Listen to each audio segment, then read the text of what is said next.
You are listening to the Healthy Leader Podcast with Traci Fisher, episode number 2. Welcome to the Healthy Leader Podcast, where it's all about optimizing your health, energy, and performance for your mind and your body. And now, your host, Master Coach Traci Fisher. Hello, and welcome to everybody. I am super excited to be here. I will tell you that it is pouring here in Cleveland, off and on pouring. And so I decided that I am creating my own sunshine from the inside out, and I want to share it with you all today. So today's topic is really cool. We are talking about how to set results. Now, I use that phrase and the word results on purpose. There are a lot of words about setting goals, creating mission statements, creating visions, strategy, tactics, goal setting, etc. And I know that it can be overwhelming. I, probably just like you, have been to a lot of different trainings where we end up having the mission statement or the vision statement written out, either even on the corporate wall or written down in a journal, and then we close it up or we never look at it or never read it again, and it doesn't have an impact on our daily actions. So I get it. The discussion of how to set results can feel a little fluffy, and sometimes it feels unnecessary, and people's eyes start to glaze over a little bit. But it really is an important step and foundational. And by the way, it does not have to be super complicated. So I like to keep things extremely simple because, one, it helps me personally in the moment to continue to live my vision and achieve my results. And it also helps as I coach. And in the last episode, we talked about the Wellbeingness Model, and the acronym for that is XTEAR-V. XTEAR-V. Now, in the last episode, we just focused on the X tier, and each one of those letters stands for the external environment, thoughts, emotions, actions, and results. And then the V stands for vision. And the idea here is that I continually go back to those very specific words purposefully so that we can keep it simple. And so the concept behind the model is that if we understand this process, the way that we process the world and how we react to it, then we can manage it and maximize it and ultimately live our best lives. So the process is that the X is external circumstances. Something happens and then we have a thought about those circumstances, which then lead to our emotions, which then lead to our actions, which then lead to our results. And then the question is, do those results lead us to our vision? And the vision is the base. It is the foundation, and it is always needed. And we always have to be really clear about what our vision is. So when I'm working with clients, I take them through a very specific process so that they can identify their vision before we ever start talking about results or actions. And I want to be clear here that I'm always going to go back to the same vernacular in that Wellbeingness Model. We're talking about results and actions and visions and thoughts and emotions. And specifically today, I want to share how I connect vision and results so that you can consistently follow through on your right actions. So let's start with the vision. The vision is the foundational and fundamental piece and is the most exciting part of all of this. And I love the word vision because it is just about who you are envisioning being in your mind's eye. What does it look like? What are you doing? How are you feeling? How are you behaving? What are you thinking? And so it's certainly extremely important to slow down and to think about who you want to be, really who you get to be. And I will tell you that the answer to this question can feel overwhelming, but if you frame it around who you get to be in your relationships, that narrows it down quite a bit. So I want you to think about who you want to be in your relationships in terms of your professional relationships. What does it look like when you are interacting, when you are presenting, when you are getting down to business and working? Who do you want to be in your personal relationships with your children and with your spouse or your partner? Who do you want to be with your parents? Who do you want to be with the people that you love the most? And of course, who do you want to be? And this is the one that is most often overlooked in the quiet moments when you are by yourself. Now, that can sound like a little bit of a foreign concept for some people. So hear me out on this. As a human being, you have this amazing capability called meta-awareness. And that means that you have the ability to think about your thinking. You can witness your own thoughts. You also have the ability to witness your own emotions and witness the physicality of your body and witness the actions you are taking. So you can think about your own thoughts. You can think about your own emotions, and you can think about your own actions. Now, this is amazing, and it is a powerful capability. And so when you think about your relationship with yourself, the reason that I believe that this is the most important relationship is because wherever you go, there you are. Whatever your opinion is of you, whatever your judgments are of you, whatever you think about your body, however you treat your body, how you care for your body and your brain follows you everywhere. It follows you into those other relationships. It is the core of all of your relationships. In order for you to have a relationship, you've got to be there. And the way that you interact with yourself, the way that you manage and maximize your brain and your thoughts and your emotions is the most important skill that you can have as a leader. As I said, you bring that with you in all of your other relationships. So I want for you to envision your optimal relationship with yourself. What are the thoughts that you are thinking? What is your mindset? What are the primary emotions that you want to create in your life? And what do you want to do to take care of you, of your mind and your body? So that is the first part of establishing your vision. And then when that person is developed in your mind, how do they act? How do they interact? How do they communicate in those other relationships that are the most important to you?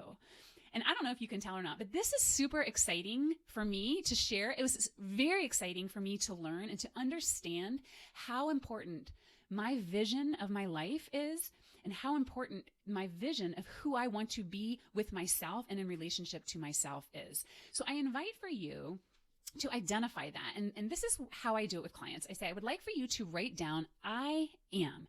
And you use that phrase on purpose and you write it down on purpose. I am. And then you fill in who you are.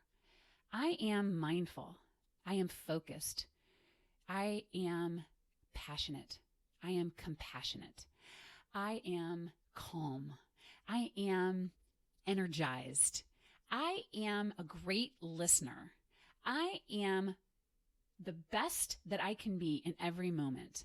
And you write out exactly who you're going to be. Now, you can do that in a general sense in terms of this is who I am in general. And then you also can think about your vision of who you are being in certain circumstances.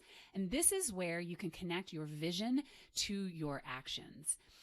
And if you think about a particular scenario or circumstance that might be challenging for you, I invite you to create a vision around that particular circumstance. So I want to give you an example of this. I was just speaking with somebody who was talking about being really annoyed at work. She was annoyed because of the never-ending meetings, that's how she described them, and how people just continually were talking just to hear themselves talk. And so I asked her, who do you want to be in those scenarios? And now what happens is we generally are like, well, who we want to be is we want them to change. And we immediately go to how we want other people to behave, which, by the way, we have no control over. So the question isn't how do we want to change the external environment? It's who do we want to be in that environment? So her answer was, you know what? I want to just be okay with it. I don't want to be annoyed. I don't want to be super happy about what's going on. I just want to be okay with it and not feel annoyed. And so her vision statement in that particular scenario was, I am calm. I'm attentive. I'm listening. I am curious. And so when you have pre-identified your vision in particular scenarios, then in those moments, you get to be conscious and notice when you're starting to feel annoyed and bring who you want to be, who you get to be into those very specific moments. Now, I will tell you that as our lives are extremely scheduled and we feel like we are putting out fires and we are sucked into whatever is going on in those external environments, that those are golden opportunities to not to just focus on the action piece, but to also focus on who we are being and to connect those together. And that's the key of the vision piece, is that we want to be able to think about the beingness and the doingness simultaneously, because we are all really good at the doing piece, doing the right thing, showing up on time, getting the projects done, putting on a good face. And what we really want to do is to combine our beingness and think about, how could we feel in those moments? What could we be thinking? What is our vision for us in those moments? So identify those specifically and bring them to your present moment. And the reason that this is really important is because when you are leveling up, when you are taking your life to the next level, when you are creating a business or increasing your revenue or losing weight or improving a relationship or doing something fantastic that you've never done before, inevitably, you are going to come up against discomfort and resistance and fear. And in those moments, we want to be able to come back to your vision and remember who you are, remember who you want to be, and to use that as an energy source to take your next right action, to take the action that will get you to your result, which in turn will help you to continue to live the vision that you want to live. So you can see that there's this cycle that occurs between identifying your vision and then being really mindful about your thoughts and your emotions, taking your right action, creating your right results, and then that feeds into your vision again. And so that is the Wellbeingness Model, and that's exactly how it works and why it's so important to identify your vision to start off with. And now we want to be really clear about how you set your results. Now, I say set results on purpose instead of saying set goals, because results, I think, are all about long-term transformation. And as you set a result, it is not for a one-time gig. You're not just trying to lose weight one time. You want to lose the weight and keep it off. You're not just trying to get off a blood pressure medication one time. You want to get off and keep it off. You're not just trying to reduce chronic stress once. You want to reduce it forever and ever. And the vision and your results are also about your relationships and leveling up, not just once, but for the long term. So when you think about the result that you are creating, I want you to think about the state, the ness, if you will, of your mind and of your body. And I ask for clients to think about that first, because the state of your mind and your body, your wellness and your well-being, or your well-beingness, is the cornerstone of all of the other results that you're going to create. So we want to start off there, and then we can expand into other results, into other areas. Think about what you really want to create in the future. What could you create in terms of your professional life and your personal life? And many people come to me and they have never even thought about that. They are really busy in their lives reacting, putting out fires. They are scheduled to the hilt, and they don't really have a plan for what it is that they want to create. They haven't let themselves just envision what it is that they would like to do and who they want to be. So I also want to emphasize here an area that is important as we dive in. And that is that as you are thinking about who you want to be and what you want to create and what is the state of your mind and your body, that you are doing that from a place of hope and optimism and courage. Because many times people are avoiding thinking about their vision and their results because, frankly, it doesn't feel good. It reminds us of what we don't have. It gives a very negative feeling of lack or of scarcity. And so it's easy to stop dreaming, to just not have that cognitive dissonance, that contrast in our bodies. We don't really want to think about what we could have or what could have been because it's uncomfortable. So I want to encourage you, as you are thinking about the state, the results that you are creating and the vision and the dream, that you do that from a place of abundance, right? So I want you to do this by thinking about what you've already created, what you already have. And this isn't just about being grateful, that I am grateful for my health. I am grateful that I'm not in that situation. I'm grateful that I'm not that person, or just kind of listing off our gratitude. It is about sinking into and feeling and witnessing what you've already created. Because when you do that, you are tapping in to who you already are. And that's a little bit of a mind twist, because you have this vision of who you want to be and who you get to be. And I tell you that the really cool thing about this is that those visions are already connected to your strengths, to your capabilities, to your values, to what is already inside of you. So I want you to remember that what you are creating, you have already created, that it is in essence who you already are. And the idea here is that we are not creating new results just to create them. We are creating them so that we can continue to level up, to continue to be the best version of ourselves. So as you think about the results that you want to create, the state of your mind and body and the state of your career or your finances, also remember that it is already grounded in who you are.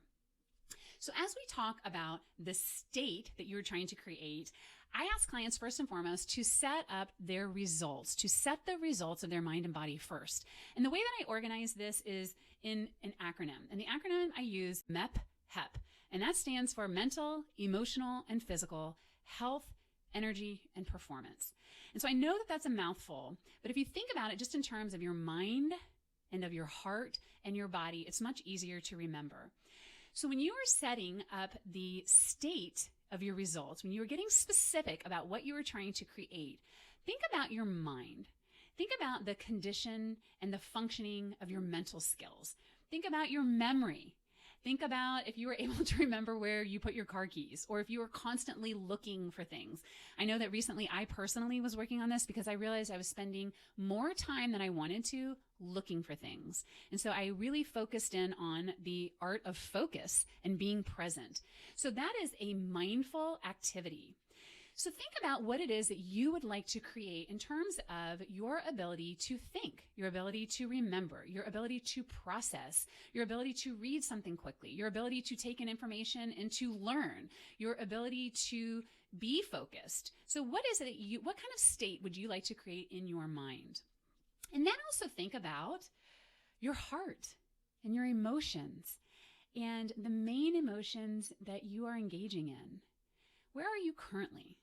What are the top emotions that don't feel so great in your body?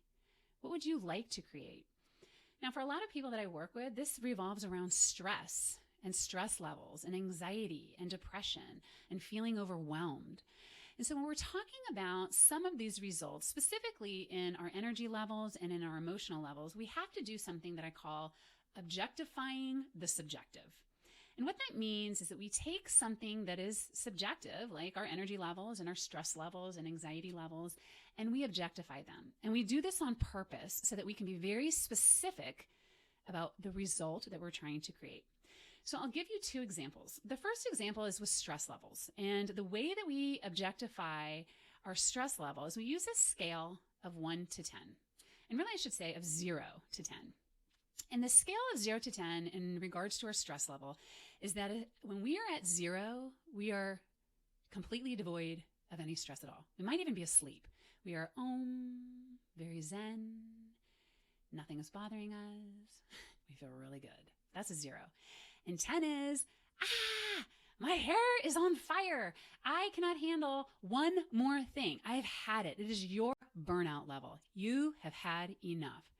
And so the question for you is, where are you currently and where would you like to be according to that scale? So for some clients, they're like, listen, I'm at a 10, and if I could just get down to a 5 and feel like I could manage, that would be great. Other clients are like, I'm at an 8 and I need to get down to a 2. I really, really want to just be calm most of the time. So you get to decide for yourself what it is that you want, not what it is that you should want, but really what you are looking for, what you are looking to create, the mental state that you are trying to create. And that's how you do it in terms of your stress level. Now, if we're talking about energy levels, we would flip that scale. And let's say that your energy level, when you are at your highest and best energy, is a 10. And when you are low, you're at a 0. You are like, I have no energy. I can't even carry on a conversation. Don't talk to me. So a good example would be when you come home from work. Maybe you want to zero in on the energy level at that time. And perhaps for you, like many clients, that is the hour where people are like, don't talk to me. I have no energy left. I'm not being the parent that I want to be. I cannot engage with my kids. I'm not engaging with my spouse. I just want to zone out, drink wine, turn on Netflix, and just be out. So if that is where you are right now, you're going to have to objectify that. And so you might say right now, my physical energy levels are a 2. And I would really just like for them to be at a 6 so that I can be functioning. Or they're at a 2 and you want to take them all the way to a 10. And some people are like, listen, doesn't everybody want it to be at a 10? And no, that's not the case. That's not the case at all. The case is whatever is right for you. And so now when we talk about what do you want to create in terms of your physical result for your body, please zero in on what is right for you. This is an area where we are all really good on what I call shoulding on ourselves. I should weigh a certain amount. I should have a certain amount of body fat. I should look differently. I should. And here's the thing. If you have identified your vision and who you want to be, then what we are doing is we are designing a body that's going to support that. And so you get to decide, what is the condition of your body that you want to create? What is your cardiovascular health? What does your balance look like? What about your strength or endurance? What do you want your blood pressure to be? What do you want your weight to be? How much physical energy do you want? What are some skills that you want to create so that you can perform better physically? Maybe you want to be a scratch golfer or play on your local club's tennis team or just go out dancing and have some dexterity and some balance. So you get to decide what results you want to create in your mind and in your heart and in your body, and they belong to you. And then, of course, from there, you get to decide what other results you want to create. And so here's the thing, as you are setting your results, you must write them down. And I know that sounds very old school, but writing them down is imperative. And it's imperative for two main reasons. Now, the first one you're familiar with, because now you have some direction. Now you know where you're going to go. You've got your vision, you've got your results, and then you can figure out your exact right action plan. So that's important because your brain wants something to focus in on. And here's the second piece. Your brain also likes to maintain the status quo. So you are going to feel uncomfortable. You're going to feel doubt. You're going to feel a little fear during this process. And if that's the case, I want you to know that you are totally normal because your brain was designed to avoid pain, to seek pleasure, and to be as efficient and effective as possible. And when you start leveling up and talking about really leaning into new results, your brain is not going to like it. Your brain is going to say, you know what, this was all good and everything, but I have some other things that I have to take care of first.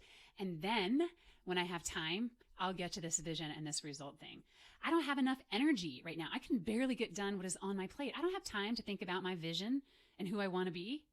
Or your brain might say something like, okay, all right, I'm in, but I got to do a little bit more research. I got to figure out exactly how I'm going to do this. I need to be a little more realistic. The last time I tried this, it didn't work. I'm not sure that I can do it again. So I've got to see what's reasonable for my age, for what is going on with me right now.